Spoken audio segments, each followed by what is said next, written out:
안녕하십니까, 이광희 총재입니다. 오늘은 백제 유술에 대해서 조금 설명을 드릴까 해요. 많은 분들이 백제 유술하면 백제가 삼국시대 고구려 신라 백제할 때 백제니까 너무나 오래된 한참 전에 백제 기원이 건국이 기원전 18년이니까 벌써 2000년이 넘어버리죠. 그러니까 너무 오래돼서 그것을 선뜻 받아들이기 어려운 것 같아요. 저 또한 그랬기 때문에. 그래서 거기에 대해서 좀 이야기를 할까 하고요. 실은 혹자는 또 그렇게 얘기합니다. 말도 안 된다, 또 소설 쓴다, 그렇게 얘기하는 분도 있어요, 실은. 그런데 뭐 그렇게 생각할 수 있습니다. 그런데 이것을 단지 그냥 소설로 이야기하기에는 너무나 많은 근거가 있다는 거예요. 제가 무슨 10대도 아니고 단순히 이 역사를, 다른 것도 아닌 역사를 소설을 써서 엉터리로 나중에 그 뒷감당을 어떻게 하겠습니까? 그렇죠? 그리고 지금은 바로 모든 것을 오픈을 할 수 없는 게 지금 논문이 들어가 있어요. 지금 심사 중에 있고, 실은 더 빨리 나왔어야 되는데 그러한 이유가 있습니다. 그 모 박사님이 저와 좀 의견 충돌이 좀 있었어요. 그래서 그로 인해서 한 3개월, 4개월 이상을 논문을 그냥 자기 임의대로 집어넣은 거를 취소를 해버렸습니다.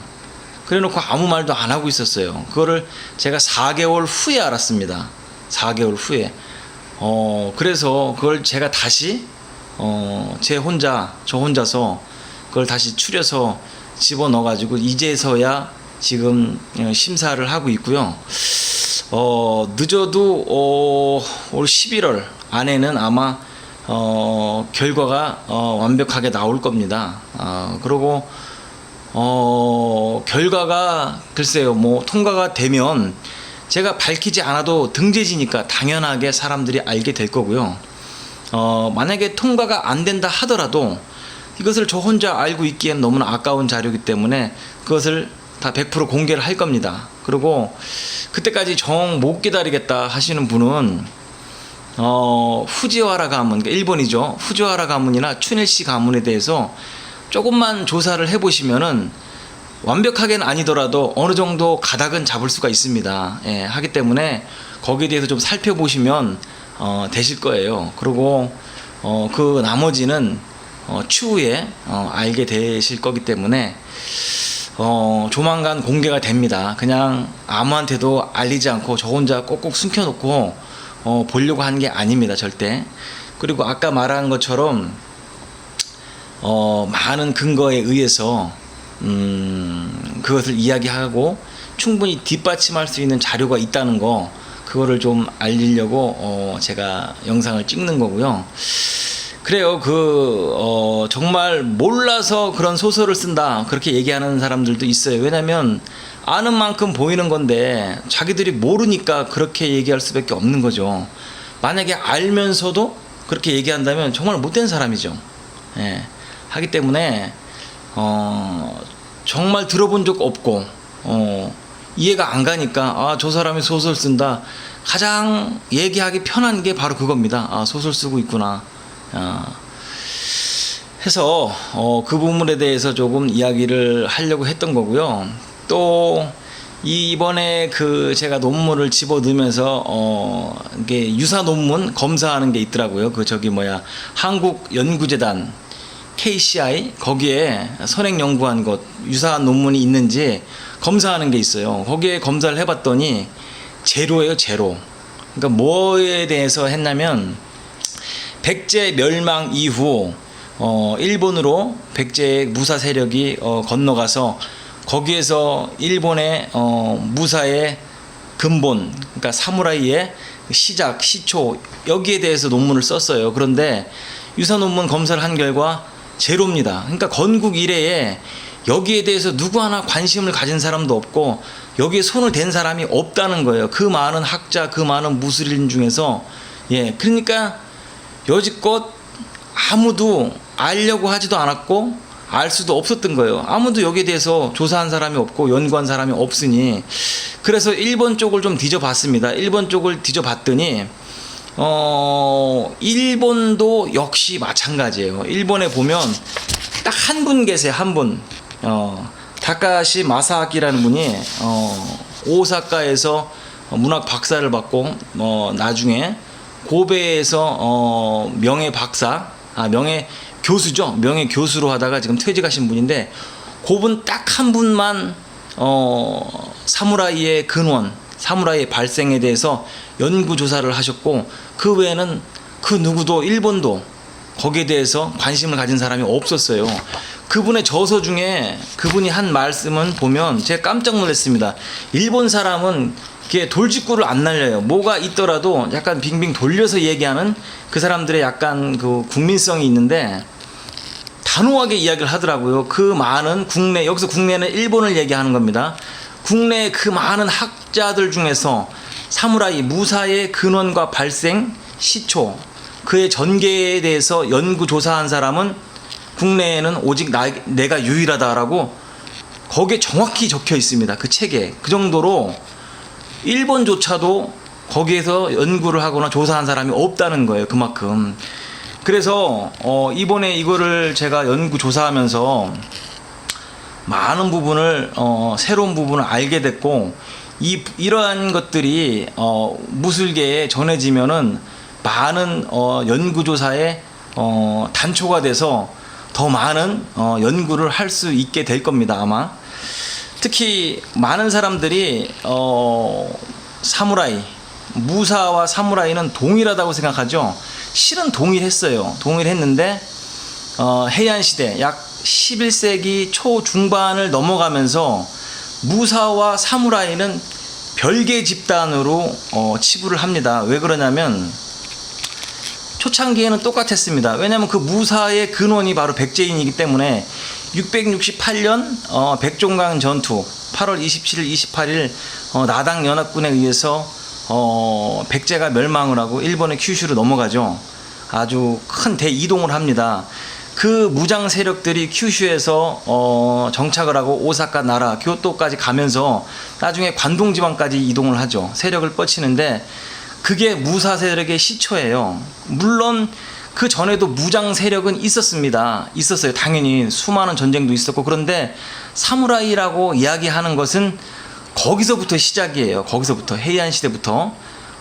그 전에는 무사는 단순히 무장 세력, 무력을 행사하는 그 무장 세력을 무사, 즉 사무라이라고 했는데, 해이안 시대 중기, 초기에서 중기부터는 그 사람들을 예능인이라고 분류를 합니다. 예능인. 저도 이거를 연구하면서 깜짝 놀랐어요. 왜 무사를 예능인이라고 할까? 우리가 생각하는 예능인은 그런 게 아니잖아요. 뭐 음악, 미술, 뭐 이런 거 분야에서 종사하는 사람들을 예능인이라고 하는데, 여기서 예능인이라고 무사를 분류했던 이유는 무장을 했다고 해서 다 사무라이로 간주하지 않았다는 거예요. 예를 들어서 총을 들었다고 해서 다 군인이 아닌 것처럼, 우리나라는 총기 소지가 불가능하지만 미국은 총기 소지가 일반인도 가능합니다. 일반인들이 총을 구입했다고 해서 다 군인이 아닌 것처럼 무장을 했다고 다 사무라이로 보진 않았다는 거죠. 그래서 그 검을 능수능란하게 다룰 수 있는 그 기술이 있어야만 사무라이로 취급을 한 거예요. 그래서 처음에는 초창기엔 다 무사였습니다. 똑같이 우리나라와 마찬가지로. 그러나 이런 차이가 조금씩 생기기 시작하고 분류가 생기면서 한국과 아주 큰 차이를 두게 됩니다. 한국은 무사하면은 무관이죠, 무관. 그러니까 예를 들어서 설명을 쉽게 하자면 이해를 돕기 위해서 이순신 장군 무관이죠. 이런 사람, 나라를 위해서 몸을 바쳐 희생하는 이런 무사들, 이런 사람이 장수들이 무사예요, 무사. 그런데 일본도 처음에 그러한 맥락이었는데 해안시대 초기에서 중기로 넘어가면서 무사의 개념이 한 지방 영지를 관할하는 번주, 영주죠, 영주. 그 사람들에게 귀속돼서 그 사람들한테 월급을 받으면서 그 사람들을 위해서 충성을 하는 거죠. 그러니까 그 사람들이 자기의 지역 세력을 외부에서부터 오는 그러한 압력이라든가 그것을 막아내고, 그러니까 경호원이라고 생각하시면 돼요. 사설 경호원을 데려다가 고용해서 돈을 주고 고용하듯이 무사들을 그런 식으로 돈을 주고 고용을 해서 자기 지역을 막고, 또는 그러한 전쟁이 없더라도 서로 간에 이력 다툼이 무력 다툼이 없더라도 자기 지역을 다스리기 위해서 세금도 걷어야 되고, 뭐 농촌에서 뭐 어촌에서 그 지역 주민들을 다스리려면 세금도 걷어야 되고 어떤 정치를 해야 될 거 아닙니까? 그때 반항하는 세력에 무력을 행사하기 위해서 사무라이를 쓴 거죠. 그런 식으로 해서 사무라이의 변천이 일어납니다. 즉 다시 말해서 일반 무관이 아닌 개인의 경호원식으로 그 사람들을 데려다가 녹봉을 주고 쓰면서 그 사람들을 위해서 귀속돼서 거기에서 어떠한 직분을 갖고 무사들이 그 안에서 이제 양성이 되는 거죠. 이러면서 한국의, 그러니까 고대 한반도의 무사들과 일본의 사무라이들은 이런 식으로 조금씩 다른 양상을 띠게 됩니다. 그래서 거기에 대해서도 연구 조사를 했고, 그런데 어차피 이 무사들도 백제인이에요. 결국은 백제 도레인에 의해서 아까 말한 춘일 씨하고 후지와라 씨를 조금 조사해 보면 어느 정도 가닥이 잡힌다는 이유가, 이 사람들이 시초예요. 무사의 시초. 그 전에는 사무라이는 단어 자체가 없었습니다. 자체가 없었고 그 시기에 생겼습니다. 그의 대표적인 가문이 바로 후지와라 가문이에요. 그리고 나중에 이 사람들이 대대로 내려오면서 이제 세이와 천황으로 내려오고, 그 천황의 후손들이 원씨 가문이에요. 청하 원씨 가문으로 내려오면서 대표적인 무사 가문으로 자리를 잡습니다. 그러니까 그 사람들이 시초예요. 그러니까 시초인데 그 사람들이 백제인이기 때문에 백제의 도레인에 의해서 무사의 시작이 됐다. 우리의 선조들이다라는 것을 이야기하는 거예요. 제가 말도 안 되는 소설을 쓰는 게 아니라, 어느 정도 이해가 가시죠? 그리하여서 그로 하여금 시작된 거를 제가 쭉 나열을 하고 있고, 그게 나중에 막부, 즉 무사 세력, 막부 시대에 오면서 약 700년이 넘는 그 시간 동안 그 세력들이 나라를 다스립니다. 마지막에는 그 에도 막부까지. 예. 그 에도 막부의 도쿠가와 이에야스도 결국은 후지와라 가문의 백제계 도레인이에요. 결국은 다 우리 선조입니다, 실은. 그래서 그것을 알리려고 한 거고, 거기에 대해서 좀 더 집중적으로 제가 논문을 쓴 거예요. 그래서 논문을 그뿐 아니라 지금 계속 쓰고 있습니다. 계속. 또 나중에 혹시 반려가 되면 또 다시 수정해서 다시 집어넣고 또 집어넣고 계속 될 때까지 집어넣을 거고요. 다만 그런 건 있어요. 지금 역사계에서 주류를 이루는 사람들이 남한 강단사학, 즉 일제의 흔히 말하는 친일파라고 하는 사람들이 상당수 자리를 잡고 있어요. 이건 사실입니다. 제가 지어내는 게 아니라. 하기 때문에 일본에 대해서 조금이라도 좀 안 좋은 비판적이거나 좀 자기네들에게 불리한 그러한 내용이 있으면 가차없이 반려를 시킵니다.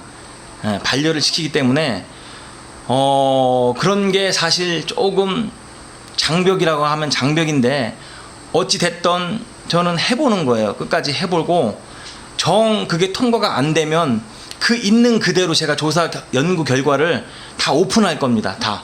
나머지는 사람들이 판단하는 거겠죠. 그 자료를 보고 제가 연구한 자료를 보고 해서 결국은 다 공개를 할 거고요. 굳이 뭐 이거를 공개를 해라 뭐 이런 얘기를 안 해도 공개는 반드시 이루어집니다. 이루어지고 역사를 바로 잡고 또 잘못된 것을 올바르게 고쳐서 알려야 되지 않나 하는 그런 마음이 상당히 커요. 이게 무슨 그렇게 된다고 그래서 이거를 바르게 알려진다고 그래서 저한테 아무런 도움이 되는 게 없습니다. 이거 누가 뒤에서 뭐 연구비를 주는 것도 아니고 제 개인이 하는 거예요.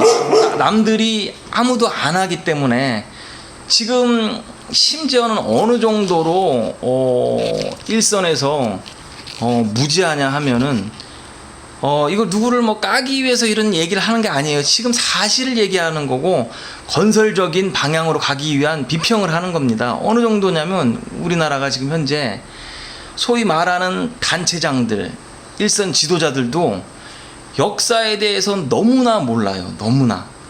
모르는 정도가 아니라 거의 백지 상태예요. 백지 상태. 심지어는 전통무예를 논하면서 화랑검술, 뭐 화랑도 이런 단체들이 있더라고요. 그러니까 보면 닛본도를 들고 전통무예 뭐 화랑검술을 얘기해요. 닛본도가 언제나 처음 나왔냐면 13세기 이후에 나왔습니다. 최초의 일본도 닛본도는 지금 현재 큐슈 국립박물관에서 최초로 나온 일본도를 거기서 지금 소장하고 있어요.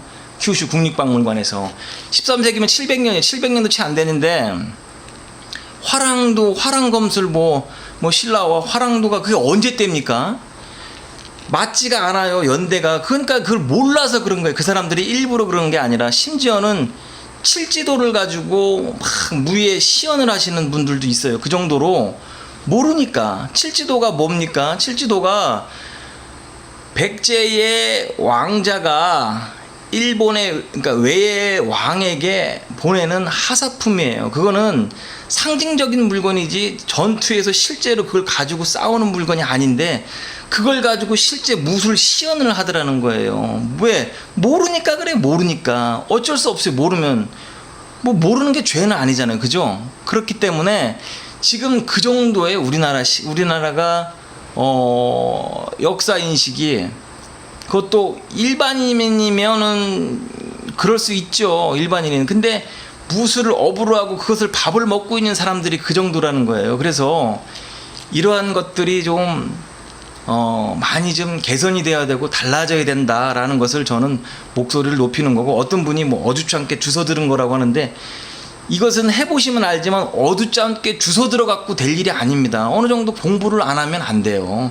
공부를 해야 알 수가 있는 거지 이거를 대충 주워 들어서 한다? 있을 수 없는 일입니다. 힘든 얘기예요. 정말 힘든 얘기.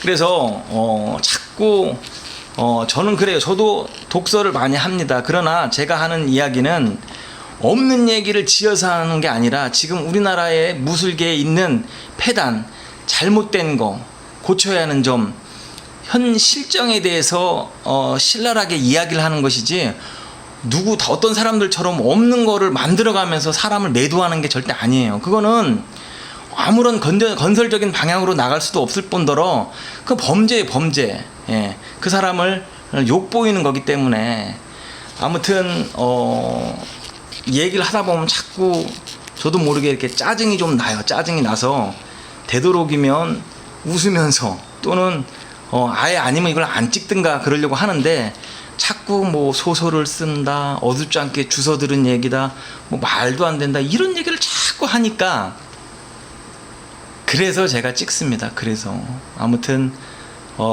이러한 내용들을 하나 이제 조금씩 다루면서 이야기를 할 거고요. 초기에 무사들은 일본이나 한국이나 거의 같은 개념이었는데 그게 이제 시간이 조금 변하면서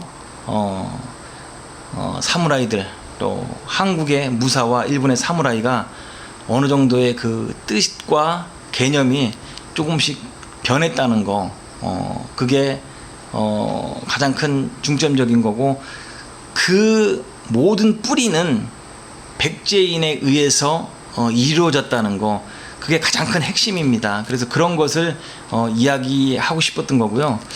아무튼 하나하나 제가 원래 잘 안 찍지만 어떻게 해서라도 잘 몰라요. 제가 이거 편집하는 것도 모르고 잘 모르고 그냥 무작정 찍어서 올리는데 뭐 안에 글씨 집어넣는 것도 저는 잘 해본 적이 없고 그래서 그냥 있는 그대로 그냥 찍고 올리기 때문에 그 점에 대해서는 조금 양해를 좀 구하는 바입니다. 제가 조금씩 이것도 좀 하는 방법을 그러면 나름 좀 익혀서 조금씩 보기 편하게 또 글자도 좀 집어넣고 해서 할 예정이니까